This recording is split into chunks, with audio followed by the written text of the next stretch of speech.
by those people reading it that they feel less alone. And you are allowed to discover your queerness at any point. You don't have to be, this age. You don't have to be a gold star lesbian. Hello, I am Lila Mary, and I am here with author Forrest Graey to talk about her upcoming novel, BLOODWATER. So, hi, Forrest, welcome. Hi, thank you so much for having me. I'm so excited. Thank you for being here. It's such a pleasure to have you. Could you start us off by giving us a short summary of BLOODWATER in your own words? Yes, so BLOODWATER is a world that has lost its magic. BLOODWATER, Pirates of the Caribbean meets H.P. Lovecraft.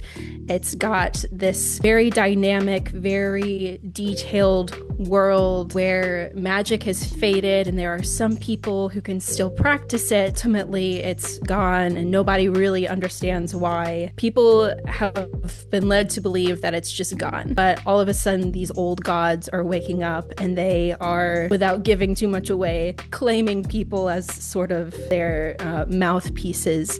And so BLOODWATER follows the beginnings of that journey with the main characters. That's wonderful. It's such a unique, dark fantasy take to have magic be so gone from the world and have some people discover it in different ways. From the gorgeous illustrations to the chapter headings to the detailed maps in the front matter, so much care has been given to the visual elements of BLOODWATER. Can you talk a bit about that? For detail, I've always been very artistic, and one of the main reasons that I wanted to go the path of independent publishing because I knew that I would be able to make this book how I wanted to make it. I had this vision in my head and it took a little while for me to come around and actually be able to create these interior artwork pieces from the maps to the chapter headers, but eventually it all came together and I knew in order for me to be true to the world that I was trying to create, I had to artistic and detailed as I could with creating this other element of a book that could potentially bring it to life for readers. The visual elements are just all so stunning. And they fit the vibe of the book so perfectly. Yeah, they're absolutely meant to be there. It's like the story and the visuals go hand in hand, truly. By the end of the story, yeah, of course. By the end of the story, there's a lot that feels unresolved, or almost like the events are just beginning to unfold. Will there be a sequel to this book? There will be. There will be. I'm just workshopping it in my brain right now. I haven't gotten anything down on paper, but yes, there will be a sequel. That's very exciting to hear. We have Dice, Neoma, Sen, and Pelagios. I hope I'm saying those correctly. It's Pelagius, and it's old Greek, and it actually means from the sea or of the sea. A little tidbit here: Pelagius Jan, that's his full name. His ancestry comes from the Fishman Gales. So I wanted to kind of have a name for him that called back to his, ancestry in the book. It's very cool. Yeah, I love that. So each of these four characters are living very different experiences. Since there will be a sequel, can we expect their paths to cross in the future?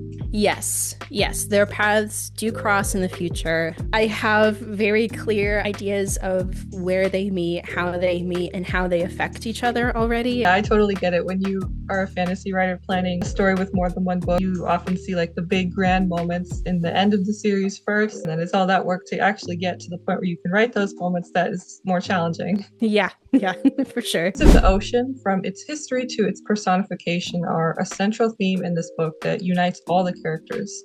Can you talk a bit about why you chose the ocean as the centerpiece? The ocean has always been pretty important to me, just in my physical real world life. I'm very spiritual, and the ocean has in mythology and in the real world, it's always been this place for transition. I taught tarot for a short amount of time. One of my favorite suits was the cups, because the cups was a lot of intuition, and that just seemed to really fit just the central idea of what's going on in BLOODWATER. Is there's a lot of change happening. There's a lot of stuff transitioning into something.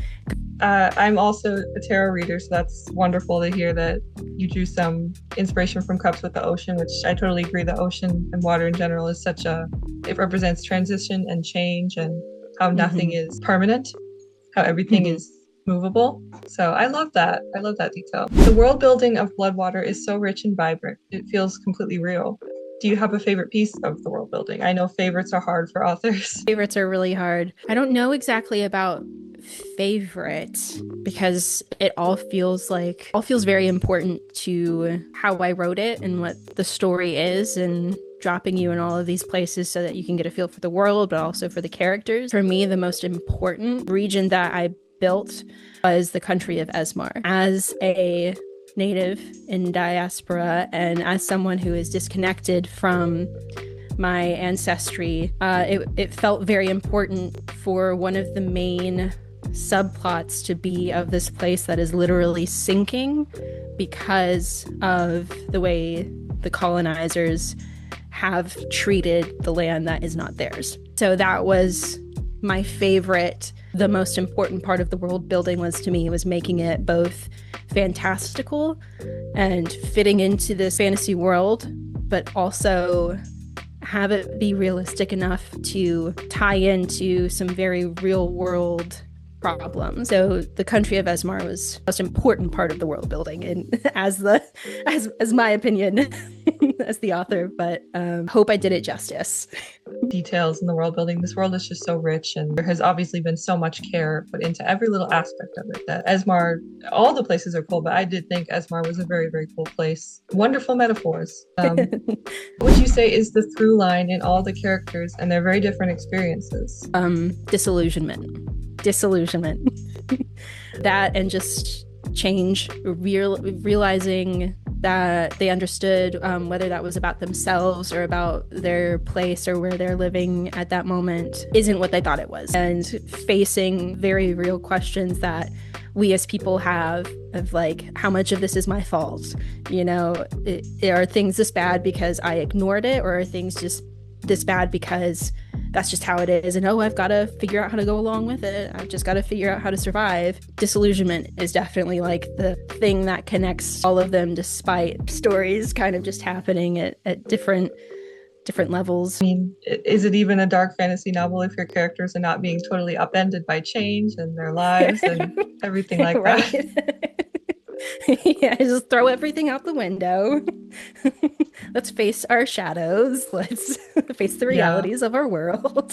Yeah, absolutely. All these characters, now that you've said that, I'm thinking about it again. All these characters really do just completely do a 180 on their lives.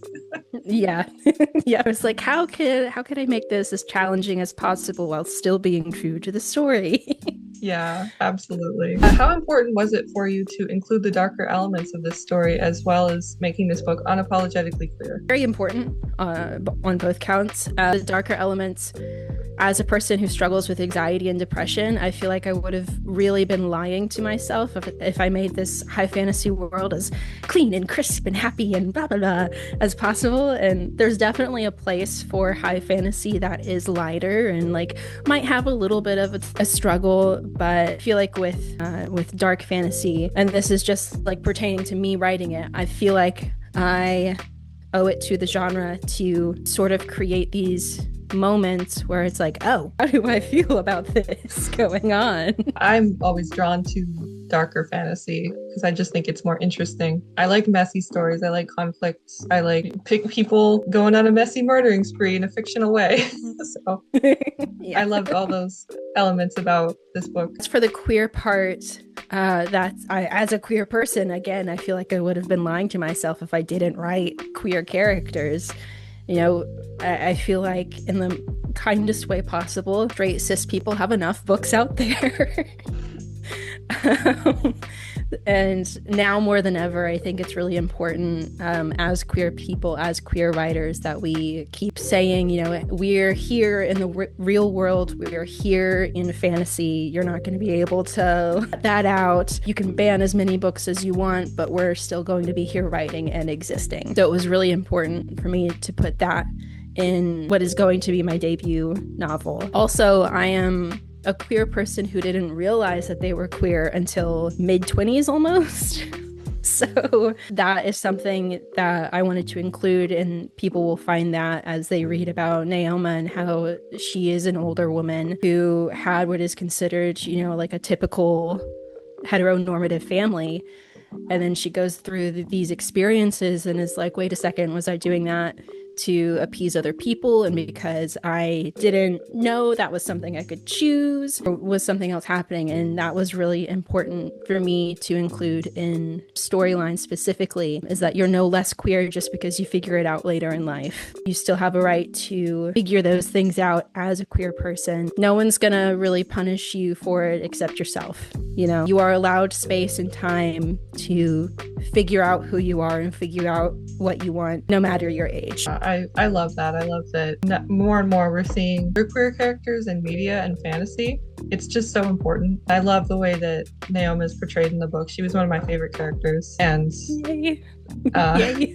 just love that particular angle that you're representing these queer characters from. So what were your inspirations? What was the starting idea from which everything stemmed, if you will? Definitely Pirates of the Caribbean, just my love and fascination for Pirates of the Caribbean. I had Pirates of the Caribbean birthdays growing up. I watched all of the movies on repeat. I love that series so much. It's ridiculous, and it definitely inspired the theme of, like, even though Pirates of the Caribbean takes place, you know, in the real world, there are still all of these fantasy elements to it that are just really fun. That's where a lot of, like, mythology, I guess, began. And then the inspiration for Bloodwater itself really just came from the world around me being like, I feel like I have something to say about this, but I don't know how to say it. Let me just write this book real quick.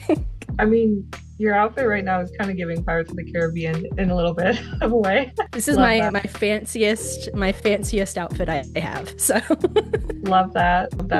It's like a Renfrew outfit for sure. I have yet to wear it to a Renaissance festival, but I need to just so I can wear it out. Absolutely, yeah. I only watched the Pirates movies for the first time like this year or last year, but loved them. You know, just timeless, hilarious. They're great. Also, like, iconic queer movies. Very agreed. Agreed. I love that was the main inspiration for Bloodwater. What do you want readers to take away from this book? So many things. I guess the main one, I just hope that they like it. No, but what we were talking about earlier with Naoma, that you are allowed to discover your queerness at any point. You don't have to be, you know, this age. You don't have to be a gold star lesbian. You don't have to do this and that, and you don't have to carry all of those labels. You just have to give yourself space, you know. So that's what I hope they take away from reading Naoma's storyline. Looking at the book as a whole, hope what people take away, and this can sound a little foreboding, I guess, but that there is always something next, you know, because a lot of these characters, they take a step and they're like, oh, this sucks. What is happening? And they take another step and I was like, oh man, this is really bad too.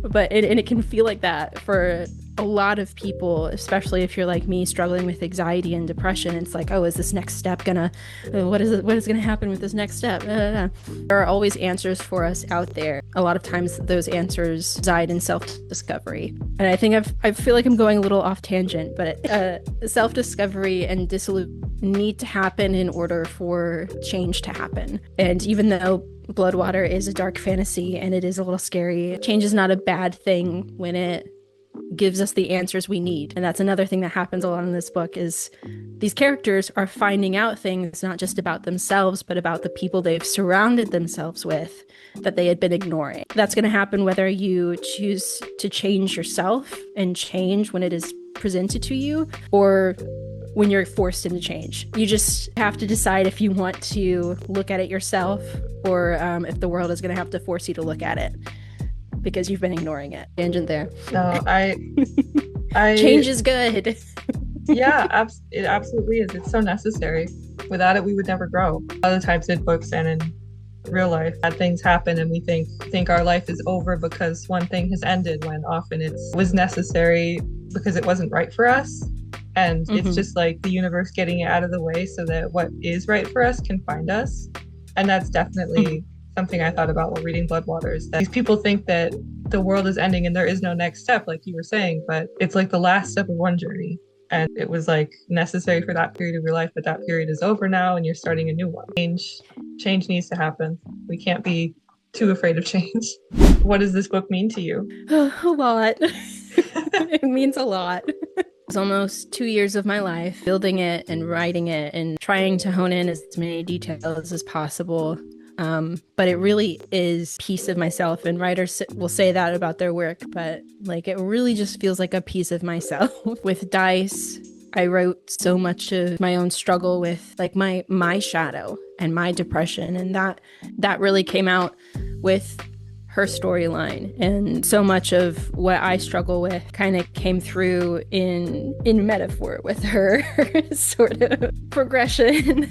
I mean, I've had to start my own life over so many times, so vulnerability in like being cast out, having to figure something out on my own. I wrote that into Bloodwater, and I feel like it's very present in a lot of the characters of feeling lost and feeling very, very alone and trying to figure out this really big thing ultimately by themselves. A huge piece or multiple pieces of my own struggles figuring shit out has gone into this book, so it feels very vulnerable. It kind of like part of it feels like I'm handing my diary out to everyone, and it's like, here. It's very important to me, and I know that it's not going to be everybody's flavor, and that's okay. It's dark fantasy. That is just a heavier or a heavier genre.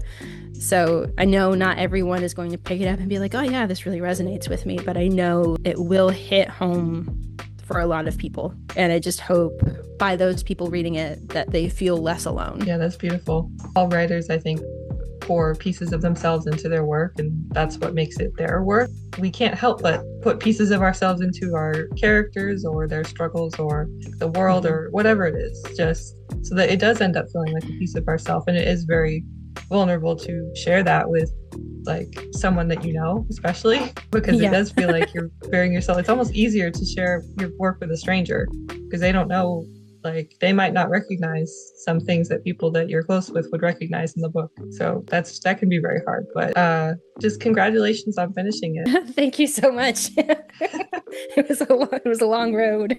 Yeah. Is there anything else you'd like to add that we haven't covered here? Be gay, do crime. I mean, hell yeah. Be gay, do crime. Absolutely. That could be the tagline of Bloodwater. There we go. Bloodwater. It's like this dramatic cover, and then underneath is be gay, do crime. Absolutely. I'm just gonna scrap everything, and that's gonna be the new tagline. That should be your April Fool's cover. There we go. Like a re-release surprise. Tell the people where they can find you online and where they can pre-order Bloodwater. So right now I am just on Instagram at author Forrest Graey.